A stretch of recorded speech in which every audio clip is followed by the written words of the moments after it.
Hi, this is Sweet June coming back at you with another interesting video topic. I'm outside on my porch. The sun was shining. Now I come out here. It had the audacity to go back in. So I'm trying to get my lighting, trying to get the right angle so my lighting will be decent.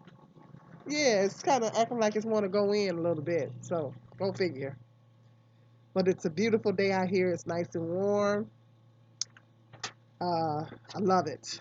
So I'm sitting out on my porch. Don't be thrown off by the title, the haves and the have nots.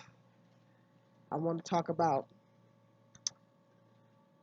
people, rich people versus poor people. Now, we know we got a lot of people in the world that are rich. They're billionaires or whatever, some of them millionaires, billionaires, got a lot of money. And, they, a lot of people hate on the rich people. Rich people are under a lot of scrutiny because they have so much money and the wealth is not distributed. You got people out here that's living in extreme poverty. Some people are homeless. And then on the other end of the spectrum, you got people that got so much money more than they know what to do with. And so a lot of people hate on rich people. If people are at that level or they're living from paycheck to paycheck or they're struggling, they look at rich people like, you know, y'all got all this money and then the rich people, sometimes the rich people have the tendency to show off. They have the tendency to show off what they have. Like they buy a new car or whatever. They'll put it on, take pictures, and I don't think that they're trying to be. Maybe some of them are trying to be braggy. I don't know, but they have a tendency to show off what they have, which probably makes poor people more angrier and more frustrated because they see, oh, this person has a beautiful. I mean, me myself, I love looking at beautiful homes. I love real estate. I love looking at beautiful homes, and so it really doesn't faze me as far as that. But some people get angry when they see rich people, having these new cars and they getting these beautiful homes, and they see that and say, well, I read the blogs on Facebook a lot, and I know the Kardashians. They say you bring up the Kardashians, but reason why I bring up the Kardashians is because the Kardashians are always being hated on all the time. People are always hating on them all the time because they they got rich basically off of their father's name, basically, because he worked on the O.J. Simpson trial. That was a very high profile, very famous case. And then they say they got rich for other reasons as well. I'm not going to state that reason, but you guys know what I'm talking about. And then people say, well, they didn't they wasn't an entertainer, and but they do have they do have clothing lines out. They do have stores, so they do. Kylie does the makeup thing, and so they do have talents in that area. They know fashion and makeup and things like that. They just know how to make money. They just know how to make money. I mean, and if you type of person, you know how to make money, you gonna make it regardless. And so, and the poor people, poverty is actually a mindset. But that's a whole nother video. Stay tuned. I'm gonna talk about that. Poverty is a mindset, and a lot of people, because they've lived in poverty for so long, they get stuck in that mindset, and they don't. And like I've said before in my other videos, poverty is like a deep pit. It's very difficult to get out of it, particularly if you're stuck in that poverty mindset. I'm in the process of trying to change my mindset. I'm in the process of trying to reverse it. But it's very difficult to reverse it if you've lived in poverty for so long. That's all you know. But rich people, they have a whole different mindset. This guy I've been looking at on YouTube. His name is Robert. He's an Asian guy. His name is Robert Kiyosaki, and he talks about. I'm actually gonna do another video another video topic talking about more, going into more detail about him. But you guys gotta check out his videos. I think it's his channel is the Rich Dad channel. He wrote a book called Rich Dad Poor Dad, and he has a channel on here. And some of the stuff he be saying is deep. He said once you accept a paycheck, you start thinking like an employee. And then he was talking about the educational system, how schools teach us how to be employees. They don't teach us how about money. There's a difference between being taught about money and being taught in entrepreneurship than being taught about, as opposed to being taught about being an employee. So he was talking about stuff like that, and I was looking at a couple of his videos the other day, and I was like, whoa. And he was talking about the difference between an asset and a liability. And he said, actually, if you own a home, it's a liability. And he said, if you own a home and you live in it, it's a liability because you have to pay your taxes, you have to pay your mortgage. Even if your house is paid off and you're paying taxes, it's still a liability if you living in it because you got to pay your taxes. But he said, if you, on the other hand, if you have rental property and you rent the house out and you get money from your renters, well, that's going to pay your taxes on the house. So that's an asset. If you have rental property, that's an asset. But if you have a house and you live in it, it's a liability. So he was saying stuff like that, and he was breaking down stuff like that, and I was just kind of, I figured if I'm gonna watch YouTube, I might as well learn something, right? And so he was talking about the difference between assets and liabilities, and then a lot of people, you know, what they call the American dream, is getting a house, getting a car. He said a car is a liability too, because when even if you buy a brand new car, as soon as you drive it off the lot, it's going to depreciate. You bought a brand new car, you drive it off the lot, and let's say you say a week after you drive it for a week and you say, I don't like this car, I want to get another one, I'm going to trade it in and get another one. You decide you don't like it or you don't want it for some reason. You bring it back a week later and you say, let's say you pay cash for the car. Well, I want my money back. Um, I don't like this car, I want to get another one. You're not going to get the same, they're not going to give you the same amount of money that you paid for it, even though you bought it a week before, because it depreciated as soon as you drove it off the lot. Now you didn't put more miles on it. So when they put it back on the lot, they're going to have to sell it for a lower price because you didn't put more miles on it because you drove it for a week. So cars depreciate just that fast, and because they depreciate so fast, they're liabilities, they're not assets. So people, I don't know, me and my oldest son was talking about car payments versus um, buying cars outright. And I've always drove hoopties and, and bought my cars outright.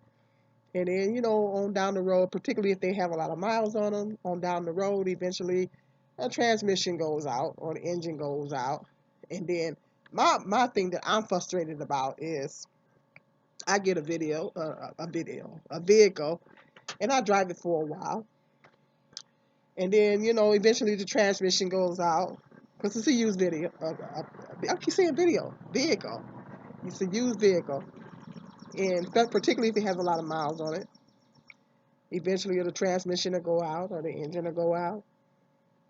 And I'm stuck being without a vehicle again.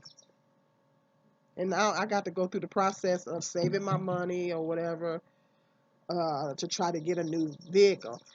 My my thought is right now is maybe it's best for me to try to get into some car payments. That way I would have something more reliable and there'd be a less probability of it breaking down on me, at least for a while. But my son's point is, what his point is that his point that he's making is, okay, you're gonna be spending all this money in car payments, plus, if you're making car payments, you gotta pay full coverage on the vehicle. If you're making car payments, you gotta pay full coverage. You gotta pay full coverage insurance. And up here in Michigan has the highest insurance in the nation. They're like the highest in the nation. I think it's Michigan and another state has the highest insurance rates in the nation. I get a little bit of a discount because I'm a good driver and I'm older. So, but if you're making car payments on a car, particularly a newer car, you got to do full coverage, you know? So I'm looking at about $500 a month between the car payments and the insurance. Um, I don't know if I can even afford that. I don't even know if I can even afford that. And so my son was like, well, you probably can't afford it, um, you probably can't afford it.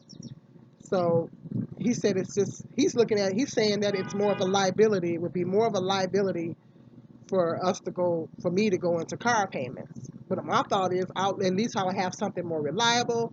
I don't have to worry about it breaking down. And then I thought about maybe the possibility of leasing a car. Leasing a car is the same thing, but except if something goes wrong, if I'm buying the car and something goes wrong with it, then I got to take it to the shop and get it fixed. Whereas versus if I'm leasing a car, if I'm just leasing it, if something happens to it, I can take it back to the dealership and the dealership will fix it for me. While they're fixing the car, they'll give me a loaner. So that's my son in his loud car. So that's you should see when he drops me off at work at night because I work third shift. He drops me off at work. He wakes up all the residents. I don't know if he's waking them up, but because I go to work, I go in at 11. He drops me off. His car is so loud. I said, "You're gonna wake up the residents." Anyway, but that's me and my oldest son. We kind of go back and forth on that. And he's like, "Mom, he said it might be better for you to just get a loan and get a really really nice used car. Pay $3,000 or $4,000 for it, get something really nice, and then all you have to worry about. But I still have loan payments, but the loan payments would be cheaper than car payments. Making car payments. So actually, I did that before, and I did that a long time ago. I got a loan through my credit union, and I and my loan payments wasn't that much, and I winded up paying the car off. And then on down the road, the car broke down, or transmission or something went out on it, and so I don't know. It's see, these are the types of things that we have to worry about when we're living in poverty or we're living from paycheck to paycheck. These are the types of things that we have to worry about. Because I live in a city to where you can't really be without a car. This is a city that it's a small city, but you need a car because everything is so far away. Everything is so spread out and so far away. So you need a car in the city where I live. And then our transit system that we have here. Well, the big buses stop running at 12 or 6 o'clock, 6:30. But then they have these little vans that they drive, and those run into 12. But then you got to pay them $7. You got to call them ahead of time, and you got to pay $7. So, and in the cabs, we do have cabs, and so, I mean, the transit system here is not like a large city where large cities you can take. I know when I went to Los Angeles, they had these what they call tap cards. In Los Angeles, I think they call them tap cards. And the one year I've been to Los Angeles 3 times, and one year that I went, I took my two boys, and my friend didn't have a car, so we busted and trained all over the city, and we got these tap cards. And boy, I really, I had more fun doing that than I did when I went when we were driving. And I tell you, I really enjoyed it. Um, I really enjoyed it. And basically, New York has the same thing, but LA is literally you get on the bus or you get on your whatever. If you go into the subway and you go tap, and then it lets you in the thing, and then or if you're getting on the bus, you go tap, and then they'll push a button and you get right on the bus. So I thought that was pretty cool because here we have these little cards, and then they punch them. They'll punch them, and then you can. So it's different here, but in LA, it's really cool because you can get on the subway. When you go into the subway, you can tap. I just think that's the coolest thing. So in your larger cities, you got, the mass transit system is a lot better. You can get around better. Whereas here in a smaller city, and then the buses are, only run once an hour on Saturday. They don't run at all on Sunday. See, if you got to be at work on Sunday, I got to go to work at night. So, you know, so, so I mean, hey, my job is just around the corner, but it's way down the street. But anyway, I'm getting off a topic, really. But it's like when these are the things that you have to worry about when you are living from paycheck to paycheck or you're the working poor. These are the types of things that you have to worry about where rich people, they have several cars at their disposal, and you know people don't understand. Like I say, poverty is a mindset. Rich people, they don't think like we do. They don't think the same as we think. Their mindset is totally different from ours. And it's because we're living in poverty is the reason why our mindset is different, you know? And then sometimes, we look at some of the rich people, I know, and then sometimes I'll say, well, they don't even know what it's like sometimes about the Kardashians, I'll say, well, I wonder if they spent a week, if they spent a week in my life, how would they make it? How would they make it? I wonder that sometimes because they were born into to wealth, And it's like if they spent a week in my life or living paycheck to paycheck, I wonder how would they make it, you know? Would they be able to survive? So I sometimes think about marinate stuff like that. And the good thing about living in poverty is that um, we know how to stretch a dollar. I mean, you learn how to stretch a dollar. You learn how to budget your money. If you don't have very much of it, you learn how to budget it. You learn how to budget. You learn how to feed your family on small amounts of money. I know when I was raising my two boys, I learned how to feed, me and the boys for very little money. I learned how to bargain shop. So a lot of good things that came from me living in poverty and struggling. A lot of good things came from it because I learned how to budget my money. But I'm still in the learning process of that because I still do some trial and error things. Am I say I'm a budgeting expert? No, I wouldn't call myself a budgeting expert. I'm not. You know, I make mistakes, but I do know how to stretch a dollar.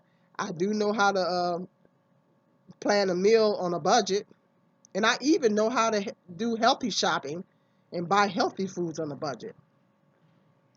Couponing, I've tried it, but it's so time consuming. I have tried it and I understand the concept of it, but it's so time consuming that I just don't even bother with it. I do understand the concept and I have tried it, but it takes up a lot of time to do that. It's very time consuming. I admire people that do it though. And so it's our mindset is completely different from rich people. Rich people, they're constantly, and I guess the Bible say the love of money is the root of all evil. But they're constantly. I noticed that when I watch the Kardashians, they're out there like constantly worrying about continuing the legacy. Continuing to making sure that generations after them, continue. They want the wealth to continue in the family. I guess in a sense it's nothing wrong with that because you want your family to have a good life. You don't want your family to live in poverty. And I know I'll be thinking about stuff like that. I say, well, I tell my sons if we could start a business or something like that, and then if when I kick the bucket, I can pass it down to you guys, and then you can pass it down to the grands, and then that'll maybe break up the cycle of poverty in our family. So maybe we can cut that vicious cycle. So I marinate on stuff like that sometimes, but the thing is that they're already rich, and so it seems like they're always trying to get richer and always trying to get more. And they say, well, we want to preserve our legacy, but then you try to get richer and richer and richer. So I guess that those are the things that the Bible talks against. We don't want to get caught up in the love of money. But it's very difficult because we need money. We need money, and we need to be able to survive. You know, we need to be able to pay for our shelter and pay for our food and all those things are going up, as I've talked about in other videos. All those things are going up. And so the people are looking at, the rich people are like, well, they don't have a worry in the world, but then they say there's rich people problems. Let me know in the comment section what you guys think. Is it rich, which is worse? Rich people problems or poor people problems? Are rich people problems worse than poor people problems? And I think it's got to be worse being poor. It's got to be. Got to be. I mean, poor people problems got to be worse. If a rich people has a car and the car person has a car and the car breaks down, they just go drive it. They just go get another car. They more than likely got more than one car. They just go get their other car, or they can just go out and buy another car with no problem. Rich person gets sick, they can go to the hospital. They don't even have any health insurance. They can just go to the hospital and pay cash for the hospital bill. But if you're poor and you have no insurance, you got to go to the hospital, you're in trouble. If you don't have insurance, you're in trouble. And so being poor people problems have to be worse. They have to be. If you get sick and you just spent all your money paying the bills, you don't have any money to buy any medicine. Let's say you catch a cold. I know there were times where I caught a cold and I didn't have any money to buy any cold medicine. I was just that broke. So you don't have any, so rich people, I know, but rich people have is a chance that they get sued. They get sued more, you know. They sometimes get sued for frivolous things. So they have to worry about people suing them. And I don't know. They have to worry about maybe keeping their money to the point to where um, or they got to worry about making sure they pay their taxes, making sure the taxes are paid, because if they don't pay their taxes, they can go to jail. But us poor people, if we got to pay taxes, we got to go to jail too. And 9 times out of 10, we don't have the money to pay the taxes. If we're living paycheck to paycheck, how we gonna pay taxes? So it's a different situation. I mean, I don't know, unless they're bankrupt. I don't know. Let me know in the comment section what you think. Is it rich? Which is worse, rich people problems or poor people problems? Which one you think is worse? Let me know in the comment section what you think. But I don't know. It's just I don't know. I think like I said, when Jesus come back, the playing field will be level. Um, it's not going to be people that got so much money, that more money than they know what to do with. And then on the other end of the spectrum, you got homeless people that don't have any place to live, don't have any money, they can't afford a place to live. The playing field will be level in the new system. So this is something I was marinating on, something I was thinking about, brainstorming about. But anyway, let me know in the comment section what you think about being rich people versus poor people. Don't be thrown off by the top title. I'm not talking about the TV show, but I was just something that I was just thinking about. So let me know in the comment section what you guys think about rich people being rich versus being poor. And stay tuned. I got some more interesting video topics coming up. Stay tuned. This is Sweet Jim.